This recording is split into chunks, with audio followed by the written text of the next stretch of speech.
नमस्कार स्टूडेंट्स आज के इस क्लास में हम लोग पढ़ने वाले हैं बल अध्याय 5 है ना, बल एवं गति के नियम। तो हम लोग नया चैप्टर शुरू कर रहे हैं। कौन सा है? बल एवं गति के नियम। ओके, तो हम जो है अध्याय 4 में जो है अध्याय 4 में गति पढ़े थे और इस बार हम लोग पढ़ने वाले हैं, है ना, जो पढ़ रहे हैं अभी जो है बल एवं गति के नियम। तो बल एवं गति के नियम हम लोग पढ़ेंगे, है ना। तो इसमें जो है बल तो आप जानते ही हैं ना, और गति के नियम मतलब गति की जो है गति के कुछ नियम हैं, है ना, जिसके बारे में हम लोग यहाँ पर पढ़ेंगे। ठीक है, तो चलिए हम लोग पढ़ना शुरू करते हैं। यहाँ पर जो है तो यहाँ पर हम कुछ उदाहरण की बात करेंगे, है ना। तो हम जो है अपने आसपास में जो है बहुत सारी चीज़ों को देखते हैं, जैसे वाहन है या फिर कोई मैदान में कोई खेल रहे हैं ना, बच्चे खेल रहे हैं, क्रिकेट खेल रहे हैं। तो उसमें जो बॉल जो होती है उसको जैसे ही अगर कोई फेंक रहा है बॉल को, तो वो जो है गति करती है। तो गति करते हुए हम देखते हैं, या फिर जो है कोई साइकिल चला रहा है उसको देखते हैं। तो इन बहुत सारी चीज़ों को यदि हम देखते हैं, है ना, तो हम वहाँ पर जो है आप गौर किए होंगे कि मान लीजिए कोई क्या कर रहा है, कोई क्रिकेट खेल रहा है, या फिर कोई जो है जो फुटबॉल है या फिर जो बॉल है उसको क्या किया, एक बार उसको जो है पैर से ऐसा मारा, और ये फुटबॉल जो है गति करती हुई जो है गति करना शुरू करती है, और करते करते जो है धीरे धीरे जो है इसकी गति क्या हो जाती है, धीमी हो जाती है। क्या हो जाती है? धीमी हो जाती है। ठीक है, समझ में आ रहा है? धीमी हो जाती है। या फिर कोई वस्तु जो है क्या कर रही है, मान लीजिए ये बॉल जो है यहाँ से जो है गति करती हुई जा रही है। अब यहाँ से जो है यहाँ पर जो है समझिए आप, ये बॉल जो है गति करती है। कोई अगर यहाँ से जो है इनको जो है धक्का देता है तो ठीक है, और उसके बाद ये जो बॉल जो है धीरे धीरे क्या होने लगती है, धीमी पड़ने लगती है इसकी गति जो है। और इसी प्रकार से जैसे कि यहाँ पर साइकिल का उदाहरण हम लोग देख लेते हैं। तो आप साइकिल को जैसे ही क्या करते हैं, उनके पैडल को जो है चलाते हैं, चलाने के बाद कुछ क्षण के लिए आप क्या कर देते हैं, रोक देते हैं। स्पीड होने के बाद साइकिल जो है स्पीड में चलने लगती है। उसके बाद जो है आप यदि पैडल मारना बंद कर देते हैं तो देखना आप जो है क्या होने लगती है, उसकी गति जो है धीमी पड़ने लगती है ना। तो यदि हम इसकी बात करें तो यहाँ पर हम देखते हैं कि सोचने वाली बात ये रहती है कि आखिर कोई चीज़ जो है क्या हो रही है, कोई वस्तु जो है जब चलना प्रारंभ कर दी है, चल रही है, एक निश्चित गति से चलना शुरू कर दी है, तो फिर वो जो है धीमी क्यों हो जाती है? ठीक है, या फिर कोई वस्तु जो है स्थिर है तो वो स्थिर ही क्यों रहती है, गति क्यों नहीं करती? ठीक है ना। तो इन सब चीज़ों को यदि हम देखते हैं तो हम जो है हमको यहाँ पर हम देखते हैं तो, है ना, हमको जो है यहाँ पर जो है कुछ विचार करने वाली बातें जो है उत्पन्न होती है कि यदि कोई वस्तु अगर गति कर रही है तो वो जो है गति क्यों नहीं करती रहती, क्यों जो है वो धीमी पड़ जाती है, फिर रुक जाती है।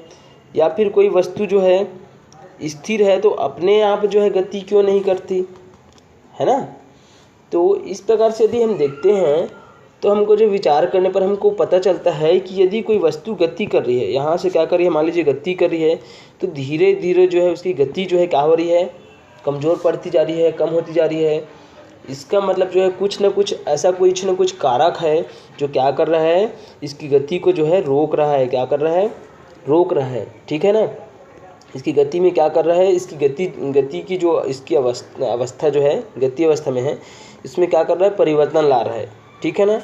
या फिर जो है यहाँ पर जो है ये हो गई गति वाली बात। या फिर कोई वस्तु जो है स्थिर है, ठीक है ना, कोई वस्तु स्थिर है तो अपने आप जो है गति करना क्यों प्रारंभ नहीं कर रही है, स्थिर ही क्यों है? तो इसके पीछे भी कुछ न कुछ क्या है, बाह्य कारक है। ठीक है, तो ये जो बाह्य कारक है जिसके कारण से किसी भी वस्तु की क्या होती है, गति जो है प्रभावित होती है। या तो गति जो है या तो स्थिर रहती है, या फिर गति जो है होती है, उसमें गति होती है। तो वो जो बाह्य कारक है ना, जो किसी वस्तु की जो है स्थिर अवस्था, किसमें, स्थिर अवस्था या फिर जो है गति अवस्था में क्या करता है, परिवर्तन लाने के लिए जो जिम्मेदार जो होता है, जो बाह्य कारक जो है किसी भी वस्तु की स्थिर अवस्था या गति अवस्था में जो है परिवर्तन लाने के लिए जो बाह्य कारक जो जिम्मेदार होते हैं, उसी को हम क्या बोलते हैं, बल बोलते हैं। क्या बोलते हैं? बल। समझ में आया? क्या बोलते हैं? बल बोलते हैं। समझ गए? बल क्या चीज़ है? बल जो है वह बाह्य कारक है जो किसी भी वस्तु की जो है स्थिर अवस्था अथवा गति अवस्था में क्या करता है, परिवर्तन जो है लाने का प्रयास करता है। ठीक है ना। किसी भी वस्तु की जो है स्थिर अवस्था या फिर गति अवस्था में है में परिवर्तन लाने के लिए हमको जो है किसकी आवश्यकता पड़ती है, बल की आवश्यकता पड़ती है। ओके, समझ गए बल क्या चीज़ है। इसके बाद जो है हम आगे यहाँ पर एक क्रियाकलाप देखते हैं ना, इसको जो है समझते हैं, यहाँ पर जो है क्रियाकलाप समझते हैं। जैसे कि इसके लिए आपको क्या करना होगा, एक लकड़ी का जो है आपको क्या लेना है, एक लकड़ी का यहाँ पर देखिए, यहाँ पर जो है एक लंबा पट्टा लेना है। जैसे कि ये एक लकड़ी का लंबा पट्टा ले लिए। अब ये जो है एक गुटका ले लिए ऐसा, इसको क्या कर दिए, इसको ऐसा जो है 45 अंश कोण पर टिका दिए। ये जो है समतल ज़मीन है और 45 अंश कोण पर इसको क्या कर दिए, इस लकड़ी का जो पट्टा है इसको टिका दिए। उसके बाद एक बॉल ले लीजिए लकड़ी का, या फिर जो है ना लकड़ी का जो है गुटका या बॉल ले लीजिए। अब इसको क्या करिए, यहाँ पर एक और पट्टा ऐसा रखिए और उसके बाद इसको ऊपर से ऐसा जो है इसको क्या करिए, ढकेलिए इसको, जो बॉल जो है उसको। तो आप देखेंगे बॉल जो है यहाँ से जैसे ही आप छोड़ते हैं तो यहाँ से जो है चलना प्रारंभ करती है और इधर चलते हुए इस साइड जो है क्या करती है, गति करती है। उसके बाद कहाँ पर जाकर के रुकती है आप देखेंगे, ठीक है। उसके बाद आप यहाँ से जो है स्केल की सहायता से मापेंगे कितना दूरी पर जो है ये पहुँच करके जो है ये रुक गई, ठीक है। उसके बाद जो है हम पुनः क्या करते हैं, माप लेते हैं, कहाँ तक जो है इस स्केल से माप लेते हैं। ये जो है नीचे जो है जब कितनी दूरी जो है गुटकर द्वारा जो है लंबे पट्टे पर ये जो लंबा पट्टा है इस पर जो है कितनी दूरी तय की गई, माप लेते हैं। उसके बाद दूसरी बार क्या करते हैं, ये जो है क्या था, ये थोड़ा सा चिकना था, ठीक है। उसके बाद दूसरी बार हम क्या करते हैं, इसको हटा देते हैं, किसको, ये वाला जो लकड़ी का पट्टा है इसको। अब हम क्या करते हैं, इसके स्थान पर जो है एक ट्रे लेते हैं और उस ट्रे में जो है क्या भर देते हैं, उस ट्रे में जो है रेत भर देते हैं, क्या भर देते हैं, रेत। और इसको ये जो पट्टा है ना यहीं पर क्या कर देते हैं, रख देते हैं। अब रखने के बाद जो पुनः जो है ये जो बॉल जो है ऊपर से फिर से गिराते हैं। फिर देखते हैं यहाँ पर जो ट्रे है जिसमें रेत भरा हुआ है उसमें जो है कितनी दूरी तक जो है गति करती है। यहाँ से जब ऐसा लुढ़कते हुए आती है तो कितनी दूरी गति तय करती है, इसको हम देखते हैं और उसको फिर से क्या कर देते हैं, माप लेते हैं कितनी दूरी जो है वो तय करती है, ठीक है। समझ में आया, यहाँ तक समझ गए। अब उसके बाद जो है जब हम ऐसा कर लेते हैं, इसके अलावा हम कुछ और चीज़ों का जो है कुछ और चीज़ें जो है रख करके यहाँ पर जो है हम उपयोग करके देख लेते हैं। जैसे कि जो है कुछ चीज़ें जो है जो क्या हो, और चिकनी हो या फिर जिसमें तेल लगा हो, ऐसा टाइप का कुछ है ना। उसके बाद जो है ऐसा हम अलग अलग जो है क्या करते हैं, नीचे में जो है कुछ चीज़ों को रख करके देखते हैं और ये जो यहाँ पर जो बॉल है इसको लुढ़का करके देखते हैं वहाँ से, है ना। इस जो झुका हुआ जो तल है इसमें लुढ़का करके देखते हैं। उसके बाद देखते हैं ये कितनी दूरी तक गति जो है तय करती है और इसको हम बार बार क्या करते जाते हैं, मापते जाते हैं कि किस में जो है कितना दूरी ये जो है तय की। तो इसके आधार पर जब हम देखते हैं तो हमको ये पता चलता है कि ये जो है यहाँ पर जो है कुछ प्रश्न पूछा गया है कि जैसे कि जो है क्या गुटके ने सभी सतहों पर समान दूरी तय की, तो ऐसा बिल्कुल नहीं है। गुटका जो है जितनी जो चिकनी सतह है वहाँ पर क्या करती है, वहाँ पर जो है अधिक दूरी तय करती है और जितना जो है खुरदुरा सतह है जैसे कि रेत का जो ट्रे था उसमें जो है कम दूरी क्या करती है, तय करती है। आप देखेंगे होंगे, है ना, सामान्य जीवन में भी देखते हैं, दैनिक जीवन में। उसके बाद जो है दूसरा क्वेश्चन पूछा गया है, गुटके द्वारा तय की गई दूरियों को भिन्न भिन्न सतहों के अनुसार क्रम में जमाएं। तो आप उसको जमा सकते हो, है ना, खुरदुरा फिर जो है उससे चिकना फिर और उससे चिकना, ऐसा। इसके बाद तीसरा है, किस स्थिति में गुटके ने सबसे ज़्यादा दूरी तय की और क्यों, ये पूछा गया है। तो जो चिकनी सतह थी उसमें जो है जो गुटका जो है क्या करेगा, ज़्यादा दूरी तय करेगा, क्योंकि उसमें जो है वो चिकनी होने के कारण से उसमें कोई किसी भी प्रकार से जो है कोई भी जो है रुकावट करने वाला कोई भी बल, बहुत कम बल लगता है इस कारण से, ठीक है ना। तो इस प्रकार से यदि हम देखें तो हम घर्षण के बारे में पहले भी पढ़े हैं, है ना, 9th के आप जो है 8th क्लास में घर्षण के बारे में पढ़े थे। घर्षण जो है क्या है, एक बल है जो किसी भी जो है गति जो करती रहती है कोई वस्तु, उसके जस्ट विपरीत दिशा में क्या करती है, बल लगाती है। तो वस्तु यदि जितना ज़्यादा क्या होता है, चिकना होता है, उसकी जो है सतह जो है जितनी ज़्यादा जो है चिकनी सतह होती है तो उसमें जो है घर्षण बल क्या लगता है, बहुत कम लगता है। और जो क्या होता है, जो सतह जो है जितनी ज़्यादा क्या होती है, खुरदुरी होती है, चिकनाहट बिल्कुल कम होती है, उसमें जो उतना ज़्यादा ही क्या लगता है, घर्षण बल लगता है। और घर्षण बल लगने के कारण से ही क्या होती है, जो कोई वस्तु अगर गतिशील है तो उसका जो है क्या करती है, वो जो है घर्षण बल के कारण से वो जो है उसकी गति जो है धीमी होती जाती है। और धीमी गति होने के कारण से वो जो है कम दूरी तय करती है, किसमें, खुरदुरी सतह में। ठीक है, समझ में आया यहाँ तक। तो इस प्रकार से आपने जो है घर्षण बल के बारे में भी जान लिए, है ना, और हम 8th क्लास में पढ़े भी थे, है ना।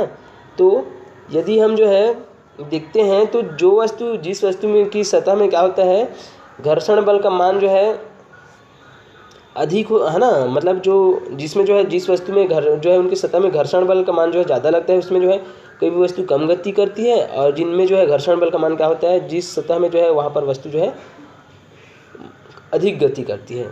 समझ में आया। और इसके साथ साथ जो है समय में भी जो है क्या होता है, बदलाव आता है घर्षण कारण से। यदि घर्षण जो है क्या हो रहा है, घर्षण जो है कम है तो वो कम समय में ही जो है अधिक दूरी तय करेगी, और यदि घर्षण अधिक है तो अधिक दूरी तय करने में अधिक समय भी लगेगा। समझ में आ रहा है ना। तो ये जो बल जो लगता है ना, इसी को हम क्या बोलते हैं, घर्षण बल। ओके, समझ में आया। उसके बाद जो है हम देखते हैं कि एक वैज्ञानिक था गैलीलियो। क्या था, जो वैज्ञानिक था, इनका कहना था यदि घर्षण बल का मान जो है शून्य हो, है ना, तो यहाँ पर हमारे मन में भी एक विचार आता है, यदि घर्षण बल जो है मान क्या हो, शून्य हो। आप किसी फुटबॉल को जो है पैर से मार दिए, वो गति करना प्रारंभ कर दी, और गति कर रही है फुटबॉल, मान लीजिए यदि वहाँ पर जो है कोई भी घर्षण बल नहीं लगता है, तो क्या वो फुटबॉल जो है लगातार जो है गति करते रहेगी, है ना, क्या वो जो है कंटिन्यू गति करते रहेगी, क्या कभी रुकेगी कि नहीं, है ना। ये हमारे मन में क्या है, क्वेश्चन, विचार आता है ना, अगर घर्षण बल ना हो तो इसी के आधार पर जो है इसके लिए गैलीलियो नामक एक वैज्ञानिक था, उनका क्या कहना था, किसी बाह्य अवरोधक बल की अनुपस्थिति में क्षैतिज तल पर गति करती हुई वस्तु नियत वेग से लगातार गति करती रहेगी, और इसी तरह यदि कोई वस्तु विराम में है तो जब तक उस पर कोई बाह्य बल कार्य नहीं करेगा तब तक वह उसी अवस्था में रहेगी। ऐसा उनका कहना था। इसका मतलब क्या है, इसका मतलब ये है कि मान लीजिए कोई वस्तु गतिशील है ना, तो वो लगातार जो है उसी वेग से जो है तब तक गति करती रहेगी जब तक कुछ बाह्य बल लगा करके उसको जो है ना रोका जाए, है ना, उस पर कोई जो है बाह्य बल ना लगाया जाए। और उसी प्रकार से यदि कोई वस्तु स्थिर है तो वो हमेशा स्थिर ही रहेगी जब तक उस पर कोई बाह्य बल ना लगाया जाए। ठीक है।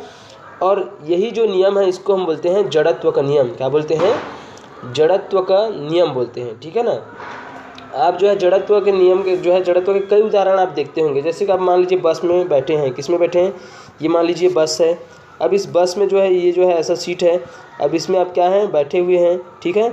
अब जब आप बैठे हैं तो आप देखते होंगे ये बस जो है अचानक से, यदि मान लीजिए आप बैठे हैं और अचानक से बस जो है बहुत स्पीड में चलना शुरू हो जाती है, तो आप देखते होंगे बहुत स्पीड में शुरू से ही जो है चलना शुरू हो जाती है, या फिर जो स्पीड में चल रही है और आप इसमें बैठे हैं, अचानक से बस रुकी, तो अचानक से जैसे ही बस रुकती है तो आप देखे होंगे आपका सिर जो है नीचे की ओर ऐसा झुक जाता है। क्यों झुक जाता है, इसलिए झुक जाता है क्योंकि आपका जो शरीर जो है इस बस के साथ में क्या होता है, बस के साथ में जो है गतिशील रहता है, और बस अचानक से क्या हो जाती है, रुक जाती है। तो जड़त्व का नियम क्या कहता है, यदि कोई वस्तु गतिशील है तो वो गतिशील ही रहेगी, और यदि कोई वस्तु स्थिर है तो स्थिर ही रहेगी जब तक उस पर कोई बाह्य बल न लगाया जाता हो। ठीक है ना। तो यदि आप जो है बस में बैठे हैं और बस अभी क्या है, गतिशील है, तो आपका शरीर भी क्या है, गतिशील है, किंतु बस क्या हो जाती है, अचानक से रुक जाती है। और बस में जैसे ही जो है ब्रेक लगती है ना, ब्रेक लगाते हैं तो बस अचानक से रुक जाती है, किंतु आपका शरीर अभी भी, बस तो रुक गई क्योंकि उसमें ब्रेक लग गया, बाह्य जो है बल लगाया गया, ब्रेक लगाया गया। ठीक है ना। किंतु आपका जो शरीर जो है वो अभी भी क्या है, बस के साथ में जो है गतिशील है, और गतिशील होने के कारण से जैसे ही जो बस जो है रुकता है ना, बस जो है रुकती है, तो आपका शरीर जो है ये ऊपर वाला भाग जो है क्या हो जाता है, आपका ऊपर वाला भाग गतिशील होने के कारण से आप नीचे की ओर ऐसा जो है क्या हो जाते हैं, झुक जाते हैं। समझ में आया। ये क्या है, ये जड़त्व का उदाहरण है। समझ में आ रहा है ना। और इसी प्रकार से यदि हम बात करते हैं जैसे कि कोई जो है पेड़ है, जैसे कि सेब है, क्या है, सेब का पेड़ है ना, मान लीजिए सेब का पेड़ है। अब इस सेब के पेड़ में क्या है, फल लगा हुआ है ऐसा। अब इस सेब के पेड़ को आप क्या करते हो, ज़ोर ज़ोर से क्या करते हो, हिलाते हो। तो जैसे ही सेब के पेड़ को आप ज़ोर ज़ोर से हिलाओगे तो ये फल जो है क्या हो जाता है, मतलब सेब का ही नहीं, अब किसी भी फल का जो है उदाहरण देखते हैं, तो जब आप पेड़ को क्या करते हैं, हिलाते हैं, तो अचानक से जो ये जो फल जो है क्या होने लगता है, नीचे में जो है अचानक से गिर जाता है हिलाने से। ऐसा क्यों होता है, ऐसा इसलिए होता है क्योंकि आप पेड़ जो है क्या था, स्थिर था, तो फल जो लटका हुआ फल वो भी क्या था, स्थिर था। अब आप जो है ये जो पेड़ जो है इसकी शाखा को आप जो है इसको जो है ज़ोर ज़ोर से हिला रहे हो, तो ये जो है क्या हो गई, ये गति अवस्था में आ गई, किंतु ये फल जो है क्या है, स्थिर अवस्था में है। तो इसी कारण से जो है ये तो गति अवस्था में है और ये फल जो है स्थिर अवस्था में है। इसी कारण से अचानक से जो है इसमें भी क्या आ जाती है, ये इनमें गति नहीं रहती है, स्थिर अवस्था में रहती है। इस कारण से जो है क्या होने लगती है, फल जो है टूट करके गिर जाती है। तो ये भी क्या है, जड़त्व का ही उदाहरण है। ओके, समझ में आया? तो यहाँ तक जो है आपको जो है समझ में आ गया होगा जड़त्व का नियम क्या होता है। जड़त्व क्या है ना, कि कोई वस्तु यदि स्थिर है तो वो तब तक स्थिर रहेगी जब तक उस पर कोई बाह्य बल न लगाया जाए, और यदि कोई वस्तु गतिशील है तो वो तब तक गतिशील रहेगी जब तक उस पर जो है कोई भी बाह्य बल न लगाया जाए। ओके, इसी को हम क्या बोलते हैं, जड़त्व बोलते हैं। समझ गए ना? मतलब जो है कहने का मतलब ये है कि जितनी भी जो वस्तुएं होती है उनमें जो है जड़त्व का क्या पाया जाता है, गुण पाया जाता है। और वो जो है उनकी जो अवस्था है, चाहे गति की अवस्था हो या फिर स्थिर अवस्था हो, तो उनमें जो है परिवर्तन का क्या करती है, विरोध करती है। और इसी को हम क्या बोलते हैं, जड़त्व का गुण, जड़त्व बोलते हैं। क्या बोलते हैं, जड़त्व। ओके, और जड़त्व का जो है उदाहरण तो मैं बता दिया, कई ऐसे उदाहरण हैं जिसको आप जो है अपने दैनिक जीवन में जो है महसूस करते हैं। ठीक है, तो स्टूडेंट्स आशा करता हूँ आप लोगों को जो है जड़त्व क्या है समझ में आ गया होगा, बल भी क्या है वो भी समझ में आ गया होगा। और जब नेक्स्ट क्लास होगी तो उसमें हम जड़त्व के बारे में और पढ़ेंगे, है ना। और जड़त्व किस पर निर्भर करता है, संतुलित और असंतुलित बल, इन सब चीज़ों के बारे में हम नेक्स्ट क्लास में पढ़ेंगे। तो आज के लिए बस इतना ही। जय हिंद, जय भारत, जय छत्तीसगढ़।